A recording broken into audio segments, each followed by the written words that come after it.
오늘은 교회의 본질을 회복하라라고 하는 제목으로 여러분들과 함께 말씀을 나누겠습니다.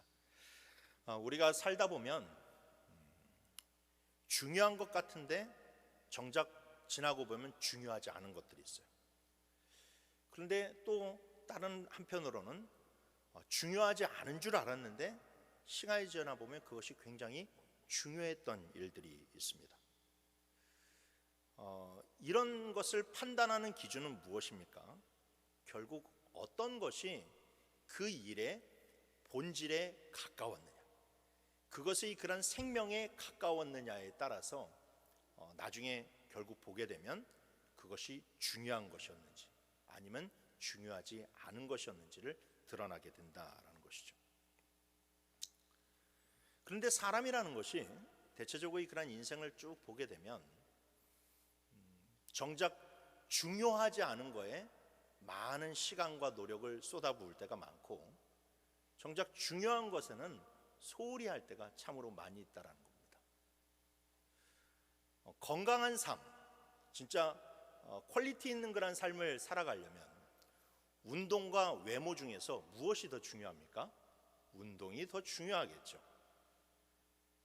그런데 사람들은 외모에 굉장한 돈을 많이 투자하고 시간을 투자하지만 운동에는 그렇게 투자를 하지 않습니다. 물론 이 말을 하는 제가 굉장히 부끄럽네요. 또한 우리가 살면서 인생 가운데서 가족만큼 소중한 존재가 없어요. 그래서 우리는 행복한 가정생활을 이루기 위해서 굉장히 열심히 일을 합니다.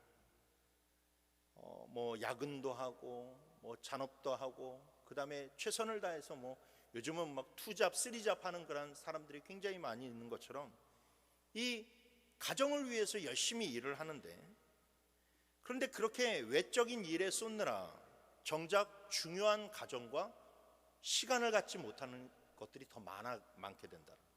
소통이 없어지게 된다는 거죠.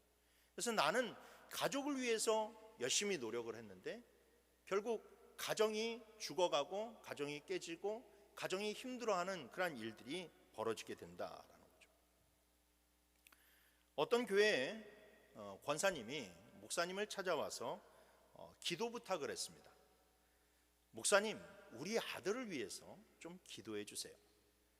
그래서 목사님이 그러면 권사님 무엇을 위해서 기도할까요? 라고 물었더니 이 권사님이 하시는 말씀이, 목사님, 우리 아들이 공부도 열심히 해서 박사도 되었고 그리고 돈도 많이 벌었고 성공도 했습니다. 그런데 우리 아들이 믿음이 없어요. 목사님, 우리 아들이 믿음을 갖게 해달라고 그렇게 기도 좀 해주세요 라고 이야기하는 것이었어요. 그 대화를 통해서 보게 되면 그 권사님은 이제껏 아들을 키워오면서 아들에게 무엇이 중요한지를 계속해서 그 관점이 어디에 쏠려 있는지를 알 수 있다는 거죠.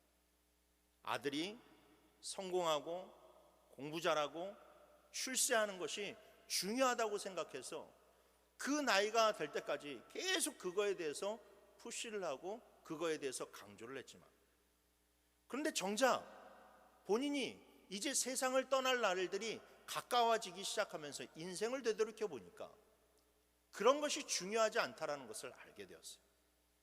물론 성공하는 것 중요하죠. 공부 잘하는 것 중요합니다. 이 삶 가운데서 어느 정도의 그런 안정된 생활을 살아가는 것 중요합니다. 그러나 그것이 짧은 인생과 영원의 그런 인생의 그런 가치에서 살펴보았을 때 믿음보다 더 중요한 것이냐? 그렇지 않다라는 것이었어요. 그러니까 이 어떤 그 가치를, 그 삶의 그런 가치에서 무엇이 중요한지를 알지 못하니까 그런 후회하는 일들이 발생하게 되는 거예요. 그래서 그제서야 솔로몬이 했던 고백이 이해가 가게 되는 것이죠. 전도서 1장 2절 3절 말씀에 전도자가 이르되 헛되고 헛되며 헛되고 헛되니 모든 것이 헛되도다. 해 아래에서 수고하는 모든 수고가 사람에게 무엇이 유익한가? 라고 이야기하고 있습니다. 그렇습니다. 모든 그런 세상의 일들이 다 가치 있고 귀한 일이지만, 그런데 여러분, 거기에 믿음이 없으면, 거기에 영생이 없으면 모든 것이 헛된 것으로 변하게 되는 거예요. 왜냐하면 죽는 순간 그 모든 것이 다 끝나기 때문에 그렇습니다. 그렇습니다. 우리는 이처럼 본질을 놓치고 살아갈 때가 많이 있어요. 그래서 정작 힘을 써야 할 때 쓰지 못하고, 시간을 보내야 될 때 시간을 보내지 못해서 전혀 다른 인생의 결말에 이르게 될 수 있습니다. 오늘 예루살렘 교회도 그와 같은 어려움이 찾아오게 되었어요. 예루살렘 교회는 갑자기 부흥한 교회였어요. 처음에는 120명의 그런 성도들로 시작해서 기도하는 공동체였는데, 오순절 성령 강림의 역사로 말미암아 성도의 수가 폭발적으로 늘어나는 일들이 일어났습니다. 그런데 그렇게 부흥하게 되는 데에는 이 디아스포라라고 하는 그 유대인들이 핵심적인 역할들을 감당하게 되었죠. 예루살렘 교회가 그 폭발적으로 부흥하는 시기는 바로 오순절 명절이었습니다. 오순절이 되게 되면 정말로 세계 각국으로 흩어져 있던 그런 유대인들이 예루살렘 성전에 와서 하나님께 제사를 드리기 위해서 막 몰려들게 됩니다. 그래서 예루살렘이 그런 유월절이나 오순절과 같은 그런 명절이 되면 인산인해를 이루어요. 뭐 이렇게 여관을 찾을 수 없는 것은 고사하고, 그냥 텐트를 아예 치고 그냥 곳곳에서 노숙을 하는 그런 광경들이, 이 풍경이 펼쳐지게 됩니다. 그리고 낮이 되면 모든 그런 사람들이 이렇게 성전에, 예루살렘 성전에 모여서 하나님을 찬양하고 또 제사를 드리는 일들을 하게 된다라는 것이죠. 그런데 그때 왔을 그 오순절날 베드로가 사람들 앞에서 설교를 하게 되자 수많은 디아스포라 유대인들이 그 복음을 받아들이게 되었어요. 아무래도 굉장히 보수적이었던 히브리파 유대인들보다는 굉장히 외국 생활로 말미암아서 많이 견문이 넓혀져 있었던 이 디아스포라 유대인들이 복음에 대해서 덜 거부적인 반응을 보였다라는 겁니다. 그래서 예루살렘 교회는 많은 이 디아스포라 유대인들, 즉 이 사람들을 가리켜서 성경에서는 헬라파 유대인이라고 이야기하고 있습니다. 왜냐하면 당시 그런 다른 도시들이 거의 다 헬란말을 사용하고 있었기 때문에 이들을 가리켜서 헬라파 유대인들이라고 했는데, 그렇게 부흥이 일어나게 되면서 예루살렘 교회는 이 히브리파 유대인들과 헬라파 유대인들이 함께 공존하는 교회가 되었어요. 그래서 우리가 지난번에 살펴보았던 바나바와 같은 그런 사람도 바로 헬라파 유대인들, 그러니까 이 구브로라고 하는 그런 섬 출신이라고 하지 않았습니까? 그래서 그 사람도 헬라파 유대인이었다라는 것을 볼 수 있어요. 그렇게 헬라파 유대인들이 굉장히 수가 히브리파 사람들보다 많아지고, 그리고 그렇게 부흥이 됐음에도 불구하고 교회의 리더십은 누구에게 있었느냐? 주로 히브리파 유대인들에게 있었어요. 그 이유는 간단합니다. 교회를 이끌어가고 있는 12사도가 히브리파 유대인이었기 때문이죠. 처음에는 이게 별로 문제가 될 것이 없었어요. 그래서 다 이렇게 말씀 듣고 찬송하고 예배하는 그런 즐거움이 있었습니다. 근데 시간이 지나면서 헬라파 유대인들이 차별 아닌 차별을 받게 되며 예루살렘 교회 안에 문제가 불거지게 되었어요. 자, 1절을 한번 보시죠. 그때의 제자가 더 많아졌는데 헬라파 유대인들이 자기의 가부들이 매일의 구제에 빠짐으로 히브리파 사람을 원망했다라고 이야기합니다. 앞서 계속 보아왔던 것처럼 예루살렘 교회는 고아와 과부와 같은 그런 가난한 자들을 구제하는 사업을 활발히 펼쳤어요. 정말로 많은 그런 사람들이 헌금을 했고, 또 그 헌금을 가지고 또 여러 그런 사람들을 이렇게 돕기 시작했습니다. 그런데 사람들이 굉장히 많이 있다 보니까 이 헌금 가지고 모든 사람들을 돕기는 역부족이었던 거예요. 그래서 특별히 이제 그런 많은 사람들에게 이렇게 구제 사업을 펼쳤지만, 근데 이상하게도 히브리파 유대인 과부들이 혜택을 계속 받는 반면에 이 헬라파 유대인에 속한 과부들은 자꾸 우선순위에서 제외되는 그런 경우가 생기게 됩니다. 이것은 뭐 일부러 한 것이 아니에요. 사실상 일부러 했다기보다도 좀 너무 본성적인 그런 것에 치우쳤다라는 것을 볼 수 있죠. 왜냐하면 이 일을 계속해서 감당하고 있는 12사도가 다 히브리파 사람들이었기 때문에 언어적인 그런 소통의 문제에 있어서도 헬라파 유대인들보다는 히브리파 유대인들이 훨씬 더 가까웠고, 또 외모적인 그런 부분에 있어서도 헬라파 유대인들 가운데서는 한쪽 부모가 다른 이방인인 경우가 굉장히 많이 있었거든요.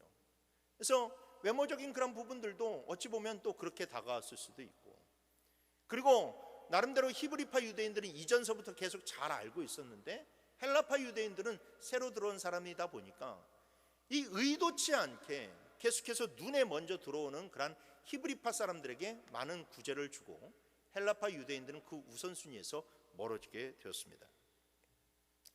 상황이 이렇게 되자 예루살렘 교회 안에 무엇이 생겨나게 됐느냐? 원망이 생겨나게 됐어요. 원망이 생겨났다. 성경은 여러분 이 원망을 결코 가볍게 다루고 있지 않습니다. 왜냐하면 원망 때문에 한번 크게 실패한 적이 있었기 때문에.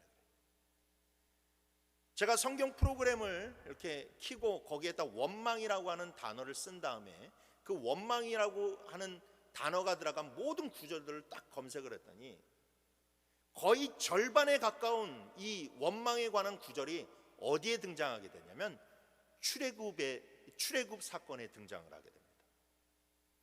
정말로 놀라운 기적을, 구원의 은혜를 체험하고 그들이 그런 노예의 신분에서 벗어나서 자유를 얻게 되었지만, 그런데 그 기적을 체험했던 출애굽 1세대들은 모두가 다 여호수아와 갈렙을 제외하고는 다 광야에서 죽게 되죠. 생을 마감하게 됩니다. 그 이유가 무엇입니까? 원망 때문이었어요. 수군거림 때문이었어요. 그래서 이 원망하는 일은 성경에서 굉장히 중요시하게 다루고 있어요. 그래서 예수님도 보게 되면 계속해서 제자들 가운데 원망하지 말아라, 너희들 수군거리지 말아라 라고 이야기합니다. 도대체 너희들은 지금 무엇을 가지고 수군거리느냐라고 하면서 항상 수군거림이 있을 때는 예수님이 그 문제를 끄집어 오셨어요. 그렇게 출애굽 백성들이 그렇게 놀라운 구원의 은혜를 경험했음에도 불구하고 원망으로 인하여서 그 광야에서 다 죽어갔었는데, 지금 이 오순절 사건으로 인해서 정말로 또 수많은 그런 백성들이 구원의 은혜를 힘입었는데 이 원망이 또 나오게 되니까 원망으로 인해서 큰 사단이 날 것 같은 위기가 예루살렘 교회에 닥치게 되었다라는 거예요.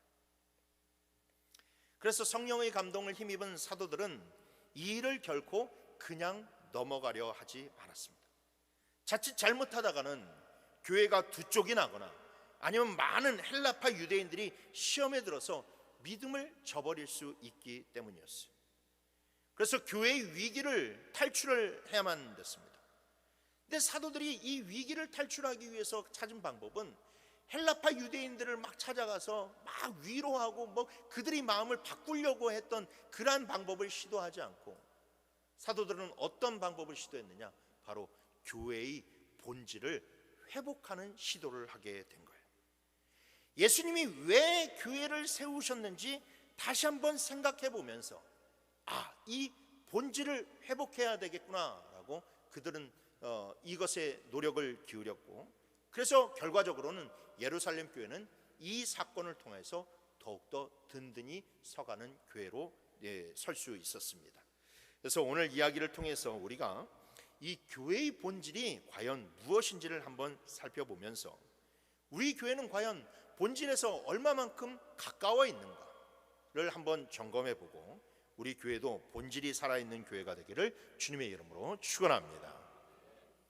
첫 번째로 교회의 첫 번째 본질은 바로 말씀 사역이라는 것을 기억하시길 바랍니다. 교회의 첫 번째 본질 바로 말씀 사역이에요. 2절 말씀에 보니까 12사도가 모든 제자들을 불러 이르되 우리가 하나님의 말씀을 제쳐두고 접대를 일삼는 것이 마땅치 아니하다라고 이야기를 하고 있습니다. 교회 안에 문제가 생기게 되자 12사도는 왜 이런 일이 생길까 생각했어요. 무엇이 문제일까? 우리가 지금 하나님 앞에서 놓치고 있는 것은 무엇인가 생각했어요. 근데 사실 표면적으로는 그렇게 문제가 별로 보이지를 않았어요. 왜 그럽니까? 성도의 수는 늘어가고 교회는 계속해서 부흥해 가고 있고, 전도도 열심히 하고 있고, 헌금도 정말로 성도들이 많이 함으로 말미암아서 교회가 견고해 서가고 또 착한 일들도 많이 하니까 별로 문제가 없는 것처럼 보였어요. 그런데 그 안에서 원망이 나오니까, 원망의 소리, 불평의 소리가 나오니까 이것이 큰 문제였다라는 것이죠. 그래서 사도들이 머리를 맞대고 기도하면서 곰곰이 살펴보았더니 자신들의 사역이 어느 순간서부터 말씀 사역은 굉장히 작아지고, 말씀 사역은 시간이 굉장히 줄어들고, 이 구제 사역을 하는 데 있어서 굉장히 힘을 쏟고 있더라는 거예요. 그거에 치중돼서 그거에 많은 시간을 투자하고 있었다라는 것이죠. 물론 구제 사역이 중요하지 않다라는 것은 아닙니다. 그런데 중요한 것은 구제 사역은 다른 평신도들이 감당할 수 있는 사역이지만 말씀 사역은 그렇지 못하다라는 데 문제가 있어요. 예수님이 3년 동안 이 땅에 계실 때에 특별히 12제자를 선발해서 그들을 가르치셨습니다. 오늘날로 따지면 광야 신학교를 차려놓고 3년 동안 그들을 교육을 시키신 거예요.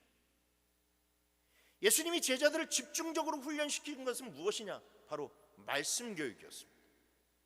그래서 예수님이 사람들 앞에서 설교한 후에도 제자들을 따로 불러서 그 말씀이 가지고 있는 의미가 무엇인지 그 심층적인 것을 그들에게 가르쳐 주셨어요.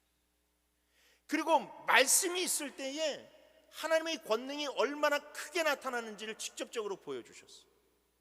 예수님이 말씀만으로 사람을 고치시고, 말씀만으로 바다를 잠잠케 하시고, 말씀으로 죽었던 자들을 일으키는 것을 보이시면서 이 모든 것이 바로 말씀에 달려있다는 것, 말씀의 능력이 무엇인지를 그 12제자에게 똑똑히 알려주셨어요.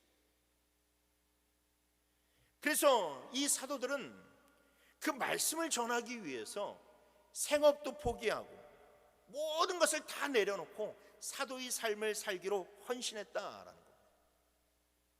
그런데 갑자기 교회가 부흥하기 시작하고 사역들이 늘어나기 시작하다 보니까 이 구제의 그런 사역들이 늘어나게 되고, 그 일에 치중해서 그 일에 집중을 하다 보니까 사도들이 말씀을 준비할 시간들이 점점 없어지게 되는 거예요. 기도의 시간도 점점 줄어가게 되는 거예요. 그런데 여러분, 예수님이 들려주셨듯이 말씀은 생명의 양식입니다. 여러분, 음식이 상하고 음식이 부족하면 사람들이 힘을 낼 수가 없어요. 마찬가지로 말씀이 상하고 말씀이 부족하면 결국 교회에 이상이 생기는 것은 당연한 일입니다. 아무리 사도들이라 할지라도 말씀을 준비하는데 소홀히 하면 결국 그런 일들이 생길 수밖에 없는 거예요. 저는 이 말씀에 굉장히 도전을 받았습니다. 사도들이 누굽니까? 예수님의 제자들이, 신학 교수에게 배움을 받은 사람들이 아니라 예수님께 교육을 받은 사람들. 그들은 생생한 주님의 말씀을 알고 있었고, 또한 오순절 성령 강림을 통해서 정말로 우리가 체험할 수 없는 그런 놀라운 성령의 체험을 가진 사람들이었어요. 눈이 열리는 사람들이었어요. 여러분, 베드로의 설교를 보게 되면요, 그거 보통 설교가 아닙니다. 구약 가운데서 발견되어 있는 예수 그리스도의 그런 진리를 꺼내와서 사람들에게 전하는 그 설교는 결코 쉬운 설교가 아니었어요. 그러니까 그 정도가 되면 자동으로 설교가 나온다라고 생각할 수 있죠. 어떤 그런 저도 예전에 이렇게 철없는 그런 전도사 시절에는 성령 받으면 그냥 설교가 청산유수처럼 그냥 쏟아지는 것으로 생각을 했어요. 그러나 여러분, 그렇지가 않더라. 심지어 예수님께 교육을 받고 그 뜨거운 성령을 체험을 받았던 사도들도 그렇지 않았다라는 거예요. 그들도 말씀 준비에 힘을 쏟아야 설교가 좋아지고, 기도에 힘을 쏟아야 하나님의 능력을 발휘할 수가 있었어요. 그래서 전 이들의 결정을 보면서 참으로 도전을 받았어요. 여러분, 7절 말씀에 보니까 뭐라고 그럽니까? 하나님의 말씀이 점점 왕성하여졌다라고 하죠. 그들의 설교가 더욱더 좋아지기 시작했다라는 거예요. 말씀이 풍성해지기 시작했다라는 거예요. 내려놓고 준비하고 몰두하니까 하나님의 은혜가, 하나님의 말씀이 더욱더 풍성해지기 시작했다라는 거죠. 제가 어떤 책을 읽다가 그 책에 이런 글귀가 적혀 있더라고요. 목사는 광부다. 목사는 광부다. 깊은 갱도에 들어가서 누가 아무도 바라보는 그런 사람이 없지만, 그러나 그 깊은 갱도에 들어가서 석탄을 캐는 광부와 같이 목사도 그 깊은 말씀의 굴에 들어가서 혼자 하나님과 씨름하면서 그 생명의 말씀을 캐우는 사람이라. 여러분, 아무리 좋은 난로가 있어도 석탄이 없으면 불을 지필 수가 없어요. 아무리 좋은 자동차를 가지고 있어도 기름이 없으면 쌩쌩 달릴 수가 없어요. 목사가 바로 그런 석탄을 캐는 사람이고 그런 기름을 채취하는 사람이에요. 그래서 목사가 그 좋은 말씀을 가지고 와야지, 그리고 성도들에게 그것을 공급해야지 여러분들이 난로가 활활 타오를 수가 있고 여러분들이 자동차가 쌩쌩 달릴 수 있는 거예요. 그래서 말씀이 바로서야 교회가 굴러갑니다. 그래서 목사는 말씀 사역에 목숨을 걸 수 있어요. 정말로 어떤 그런 세상의 그런 중요한 일이 있어도 다 내려놓고 제쳐두고 내가 이 말씀을 위해서는 충분한 시간과 묵상과 연구를 통해서 그 설교를 준비해서 이 말씀에 이 강단에 설 수 있어야 합니다.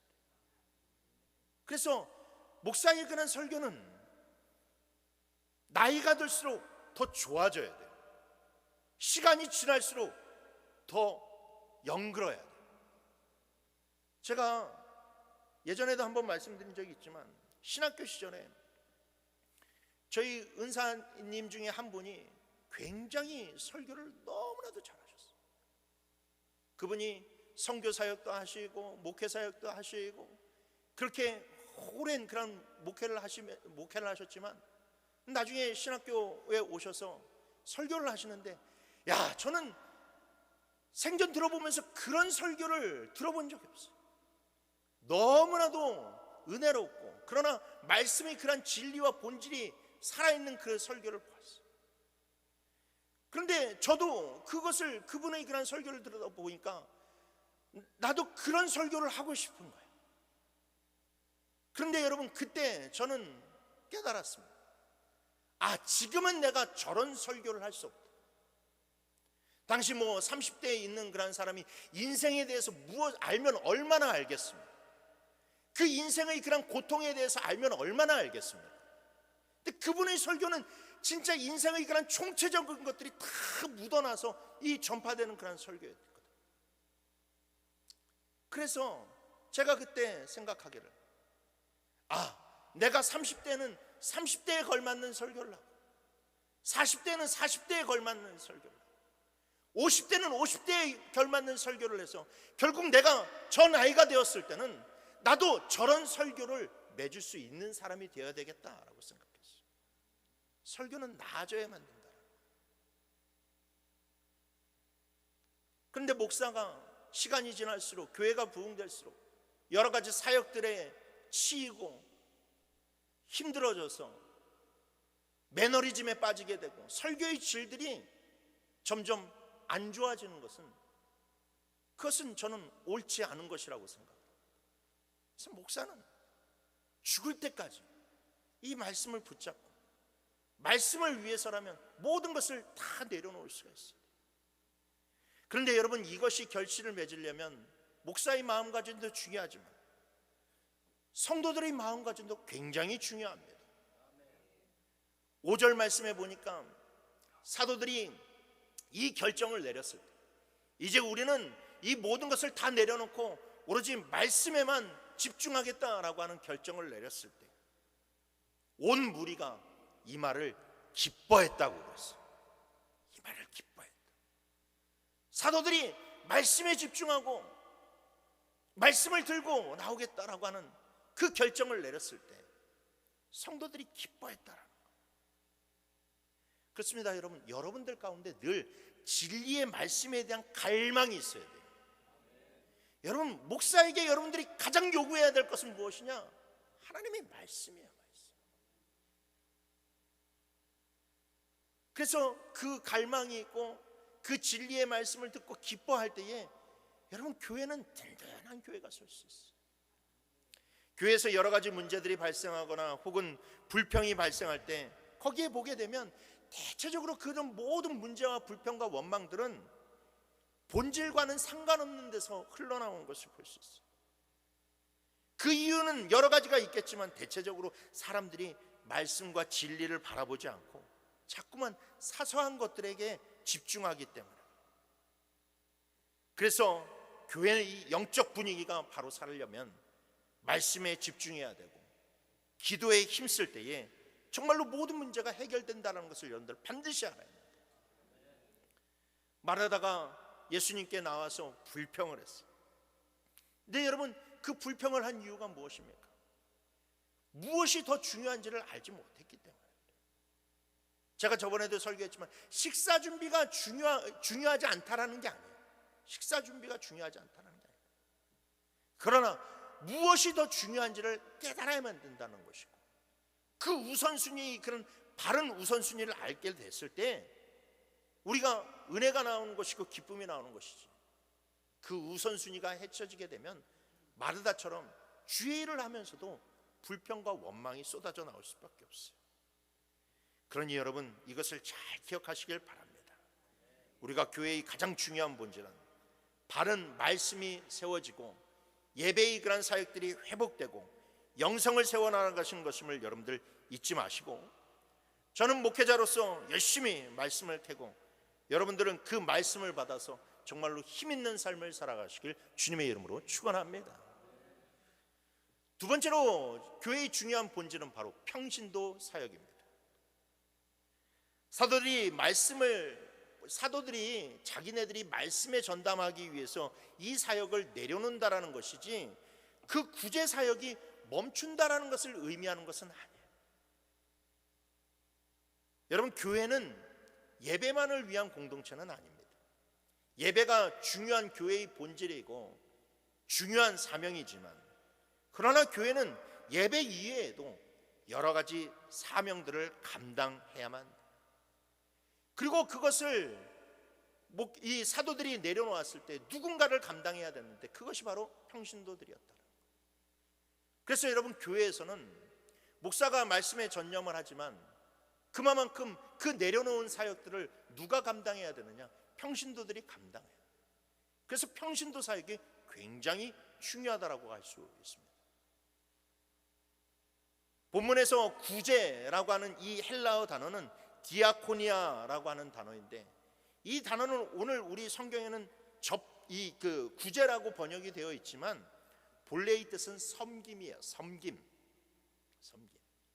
그래서 교회 안에서 벌어지는 모든 그러한 섬김의 사역과 그러한 이 전도의 사역, 이런 것들을 통틀어서 바로 이것을 평신도 사역이라고 이야기합니다.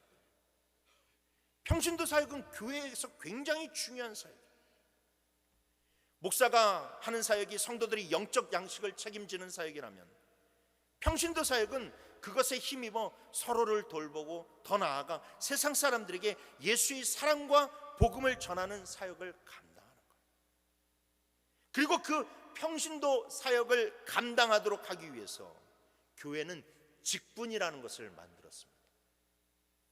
오늘 본문에서는 이 교회의 초기였기 때문에 집사라고 하는 그런 직분만 생겨나게 되었지만, 그런데 우리가 성경을 쭉 읽어보셔서 아시겠지만 교회가 점점 여기저기 세워지게 되고 조직화가 되어가기 시작하면서 교회 안에 감독이라고 하는 직분도 만들어지고, 그리고 장로라고 하는 직분도 만들어지고, 교사라고 하는 그런 직분들도 만들어진 것을 볼 수가 있어요. 많은 분들이 오해하는 것 중에 하나가 교회 일은 목회자가 주로 하는 것이라고 생각하는데 여러분 그렇지 않아요.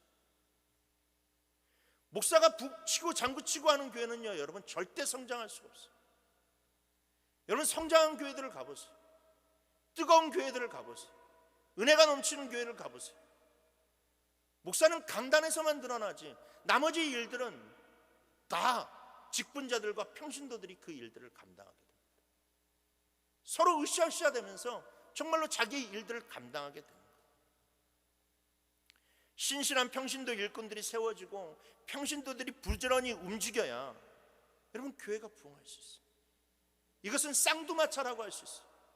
목회자가 정말로 목회 사역을, 정말로 말씀 사역을 힘있게 그것을 끌고 나가고, 평신도들이 평신도의 그런 사역들을 힘있게 끌고 나갈 때 말 두 마리가 이끄는 쌍두마차처럼 크게 나아갈 수 있더라. 그래서 예루살렘 교회는 사도들이 내려놓은 그 사역을 감당할 사람들을 세우는 일에 착수하게 됩니다. 그 결과 그 유명한 스데반 집사님을 포함한 7명의 집사님들이 선발되게 되었어요. 5절 말씀해 보십시오. 온 무리가 이 말을 기뻐하여 믿음과 성령이 충만한 사람 스데반과 또 빌립과 브로고로와 니가노르와 디몬과 바메나와 유대교에 입교했던 안디옥 사람 니골라를 택했다라고 이야기하고 있습니다. 이 구절에서 우리가 발견할 수 있는 매우 특이한 사항이 하나 있어요. 그것은 바로 무엇이냐? 이 7명 가운데 히브리파 유대인들이 한 사람도 없었다라는 거예요. 여기 보면 이 이름들이 좀 희한하죠. 이게 다 헬라어로 된 이름이기 때문에. 우리가 구약 성경에는 다 히브리어로 된 이름이 있으니까 이 히브리어로 이름이 되어 있는데, 이 헬라어로 된 이름이 구약 성경과 친숙하지 않기 때문에 이것이 굉장히 낯설게 느껴집니다. 그래서 6명은 헬라파 유대인들에게 대해서 선발이 되었고, 나머지 1명은 심지어 이방인이었어요. 거기 보니까 유대교에 입교했던 안디옥 사람 니골라라고 그랬죠. 안디옥 사람 니골라. 이 사람 그냥 순수한 이방인이에요. 근데 교회에 7명의 중요한 직분자를 세웠는데 6명은 헬라파 유대인, 그리고 1명은 이방인이 세워지게 되었어요. 언뜻 보면 헬라파 유대인들이 차별을 받으니까 아예 일꾼들을 그냥 헬라파 유대인들로 세웠구나라고 생각할지 모르겠지만, 여러분 만약에 그런 기준에 있어 이렇게 되면 또 구제의 그런 사역이 어디로 쏠리겠어요? 헬라파 유대인들에게 또 쏠리겠죠. 상대적으로 히브리파 유대인들이 차별을 받게 될 겁니다. 그래서 이 문제를 만약에 그냥 지혜롭게 해결을 했다면 히브리파 유대인 3명, 헬라파 유대인 4명, 이런 식으로 그것을 해결하지 않았겠습니까? 그런데 그렇게 선발되지 않고 최초로 선발된 7명의 집사가 이렇게 구성된 이유는 무엇이냐? 바로 철저한 선발의 기준에 의해서 사람을 뽑았기 때문에. 3절 말씀에 형제들아 너희 가운데서 성령과 지혜가 충만하여 칭찬받는 사람 7을 택하라. 우리가 이 일을 그들에게 맡기겠다라고 얘기했어요. 사도들은 성도들에게 집사의 7을 세울 때에 그 기준을 3가지를 제시했는데, 성령에 충만해야 된다, 지혜가 충만해야 된다, 사람들에게 칭찬을 받는 사람들이 되어야만 된다라고 그렇게 선발 기준을 제시했어요. 그래서 우리는 이제 다음 주에 이 뒤이어서 나오는 내용 중 가운데 내용을 살펴볼 때에 그 7사람 중에서 2사람을 살펴보게 될 거예요. 한 분이 스데반 집사님이고 한 분이 빌립 집사님입니다. 7명 가운데 그 2명에 대해서 집중적으로 살펴보게 될 텐데, 우리는 그 2명의 그런 삶을 통해서 이 사람들이 그냥 자기가 가깝기 때문에 했기 때문에 이 사람들을 세운 것이 아니라 진짜 성령 충만하고 지혜 충만하고 사람들에게 덕이 될 만한 사람들을 7명을 뽑았구나라는 것을 우리는 거기에서 알게 될 거예요. 철저한 기준이 있었고 그 철저한 기준에 만족하는 사람들이 세워졌을 때에 여러분, 교회가 힘을 얻을 수 있었다. 정말로 이 평신도 사역자들이 그렇게 성령 충만하고 지혜 충만하고 그렇게 덕을 베푸는 그런 사람들이 세워가게 되니까 교회가 막 커가게 되는 거예요. 든든하게 되는 거예요. 환난과 핍박이 와도 교회가 무너지지 않는 거예요. 그래서 여러분, 우리도 이 세 가지 사역을, 이 세 가지 기준을 굉장히 중요시 여길 수 있어요. 그래서 교회 안에서 직분자로 세워지신 분들, 그 다음에 교회 안에서 여러 가지 사역들을 감당하시는 분들, 특히 교사와 같은 그런 분들은 이 세 가지의 그런 기준에 집중할 수 있어야만 돼요. 그래서 과연 나에게 이것이 있는지를 우리는 좀 한번 곰곰이 생각해 봐요. 첫 번째로 평신도 사역자는 무엇보다도 성령이 충만해야만 됩니다. 여러분, 성령 충만한 성도는 늘 하나님과 교제하는 성도를 가리켜요. 그리고 성령이 충만한 성도는 바로 성령의 뜻에 순종하는 성도를 가리켜요. 집사라고 하는 헬라어가 디아코노스라고 하는 뜻인데, 이게 여러분 뜻이 무슨 의미냐? 종이라는 말이에요. 종, 노예, 종. 여러분, 우리가 사는 시대는 이제 종이 없으니까 이 종이라고 하는 의미가 피부로 와닿지는 않지만, 그러나 이 성경 시대까지만 해도 완전 종이라고 하는 그런 계급이, 사회적 계급이 딱 맞춰져 있는 그런 시기였어요. 인간 취급을 받지 못하고 온갖 허드렛 일은 다 하는 사람이었어요. 여러분, 이 집사라고 하는 말의 뜻이 이제 종인데, 그 종의 뜻이 무엇이냐? 먼지 속에서 다니는 사람이에요. 먼지 속에서 다니는 사람. 그러니까 막 그냥 바쁘게 막 하니까 이 종이 다니는 곳에는 먼지가 난다라는 거예요. 종이 다니는 곳에는 먼지가 난다. 쉴 틈 없이 움직이니까. 그런데 여러분, 이 사람들을 세워놓고 그 사람들에게 집사라고 하는 직분을 줬다는 것은, 그 사람들, 너희들은 이제 종이야 라는 거예요. 종. 근데 이 사람들이 사회적으로 종이었느냐? 아니에요. 그렇지가 않았어요. 종이 아니고 나름대로 그런 생활의 그런 기반이 있었기 때문에 이 사람들이 멀리 외국에 있어도 그런 거 다 내려놓고 오순절 와가지고 그렇게 오순절을 지내는 거예요. 종인데 그 사람들이 올 수 있겠어요? 그 여비를 감당할 수 있겠어요? 그런데 그렇게 나름대로 사회에서 성공한 사람들, 그리고 자유민인 사람들을 7을 세워다 놓고 너희들은 앞으로 종이야 라고 그렇게 이야기하라. 누구의 종이라는 거예요? 하나님의 종이라는 거예요. 성령의 종이라는 거예요. 그래서 다른 사람들은 몰라도 너희들만큼은 성령이 말씀하실 때 예스 하라는 거예요. 하나님이 명하실 때 예스 하라는 거예요. 여러분, 교회 안에서 행해지는 일은 단순한 사람의 일이 아니라 하나님의 일들이에요. 하나님께서 맡겨주신 일이에요. 그래서 사람 중심이 아니라 하나님 중심으로 일해야만 됩니다.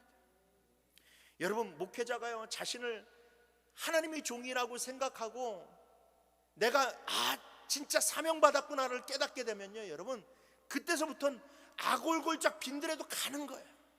가는 거예요. 경험해 보니까 그래요. 이 사명감이 생기면 여러분, 별로 다른 것에 대해서 그렇게 집중할 여유가 없어요. 자녀를 어떻게 교육시켜야 될지, 뭘 저기 해야 될지, 그런 거에 대해서 그렇게 따질 그게 없어요. 그냥 가는 거예요. 하나님한테 맡기고.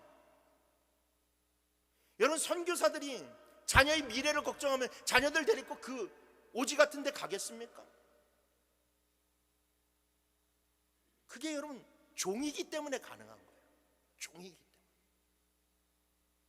마찬가지로 여러분, 평신도 사역자들도, 직분자들도 자기가 하나님께 정말로 쓰임받는 종이라는 것을 알아야 돼요.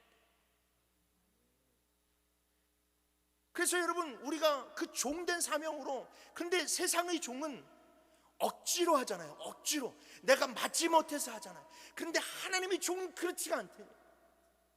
하나님의 종은 내가 이 일을 함에도 기뻐요. 감사해요.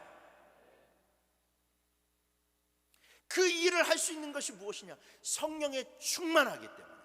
성령이 나의 인식을 꽉 붙잡고 있으니까 그 일을 감당하기, 기쁨으로 감당할 수 있는 거예요. 성령에 사로잡히지 않은 그런 일꾼들은요, 실컷 헌신해놓고 왜 나만 해야 되냐고, 정말로 하나님이 그런 기뻐하시는 일들을 이만큼 해놓고 불평과 원망을 쏟아. 왜 나만 이거 해야 돼? 왜 저 사람은 저거 안 해? 여러분, 그게 뭡니까? 우리가 언제 하나님 바라보고 일했습니까? 사람 바라보고 일했어요? 하나님 바라보고 일했죠. 하나님 보고 일했으면 여러분, 그 일에는 후회가 없어야 돼요. 그 일에는 후회가 없어요. 그래서 여러분, 주님의 일꾼들은 반드시 성령 충만해야 된다는 것을 기억하시길 바랍니다. 두 번째로, 평신도 사역자는 지혜가 충만해야 돼요. 여기서 말하는 지혜는 세상적으로 머리가 비상한 그런 지혜를 이야기하는 게 아니에요. 하나님의 말씀을 잘 깨달아서 그 말씀을 자기 그런 현실의 삶에 적용하는 지혜를 이야기해요. 여러분, 선포된 말씀이 내 머릿속에만 머물면 안 돼요. 그러면 여러분, 정말로 빈 껍데기 성도가 되어버리고 마는 거예요. 말씀이 내 머리에 들어왔으면 그 말씀을 어떻게 내 삶 가운데 적용할 수 있을까, 그 말씀이 어떻게 실현될 수 있을까를 고민하셔야 돼요. 그때 발현되는 것이 무엇이냐? 지혜라는 거예요. 여러분, 세상 일이 바쁘죠. 여러분, 세상 일이 얼마나 힘듭니까? 그런데 여러분, 교회에 와서 하나님의 그런 사명들을 감당하고 헌신하고 봉사하는 거, 여러분, 결코 쉬운 일 아니에요. 저도 알아요. 저도 화물트럭도 운전해보고 여러 가지 일들을 다 해봤기 때문에 여러분들이 얼마나 힘든 세상 일 가운데 이 자리에 오셨다는 것을 압니다. 그런데 여러분, 아무리 세상이 힘들어도, 세상 일이 힘들어도 우리가 주님께서 맡겨주신 사명을 포기할 수 없어요. 그래서 그 일을 감당하려면 여러분, 우리에게 지혜가 있어야 돼요. 지혜가 있어야 돼요. 그래서 그 지혜를 가지고 내가 어떻게 하면 이 가운데서 주님의 일들을 잘 감당할 수 있을까? 어떻게 하면 시간을 낼 수 있을까? 어떻게 하면 이 일 가운데서 열매를 맺을 수 있을까? 여러분, 그래서 우리에게 지혜가 있어야 되고, 성도는 늘 하나님의 일을 할 수 있도록 지혜를 구해야만 됩니다. 그러니 여러분들 늘 하나님께 기도하실 때 지혜를 구하세요. 하나님, 나의 믿음이 식어지지 않고 나의 사명이 식어지지 않도록 나에게 지혜를 주셔서 이 사명 감당하게 해주세요라고 기도하시는 여러분들 되시길 바랍니다. 세 번째, 평신도 사역자는 칭찬받는 사람이 되어야만 돼요. 결국 그 일 가운데서 열매가 맺어져야 돼요. 여러분, 그러려면 사람이 칭찬받는 믿음과 인격이 있어야 돼요. 그래야 여러분, 그 사람이 하는 데서 향기로움이 나타나게 됩니다. 그러면서 사역의 그런 중요성을 깨닫게 되고, 나도 저같이 일해야겠다라고 그렇게 마음을 먹게 된다는 거죠. 그런데 하나님의 일을 하는 사람이, 그 사역을 감당하고 있는 사람이 인격이 되지 못하고 성숙하지 못하면 그 가운데서 쓴뿌리들이 나오게 될 수밖에 없어요. 상처를 받게 된다는 거예요. 상처를 받게 된다. 그래서 오히려 저 사람과 같이 일하고 싶은 마음이 사라지고, 어떻게 하면 이제 그냥 내려놓고 싶다, 그냥 포기하고 싶다 라고 하는 그런 말들이 나올 수밖에 없어요. 교회 사역의 본질은 여러분, 하나님께 영광입니다. 좀 서툴어도, 전문적이지 않아도 하나님이 기뻐하시는 일에 자기를 던질 수가 있어야 되고, 그리고 정말로 나를 통하여서, 내 사역을 통해서 하나님의 영광이 드러날 수 있어야만 돼요. 그러니 여러분, 교회에서 어떤 일들을 감당한다 할지라도 여러분, 성령에 충만한 자들이 되세요. 지혜에 충만한 자들이 되게 해요. 그리고 여러분, 덕 있는 사람들이 되십시오. 말씀을 마치겠습니다. 어찌 보면 이 문제는 예루살렘 교회의 분열을 초래할 수 있는 굉장히 심각한 사항이었어요. 하지만 교회가 본질을 회복하고 모든 문제를 하나님의 뜻대로 해결했을 때 결과는 놀라웠습니다. 7절 말씀 우리 다 같이 한번 읽어봅시다. 시작. 하나님의 말씀이 점점 왕성하여 예루살렘에 있는 제자의 수가 더 심히 많아지고 허다한 제사장의 무리도 이 도에 복종하니라. 아멘.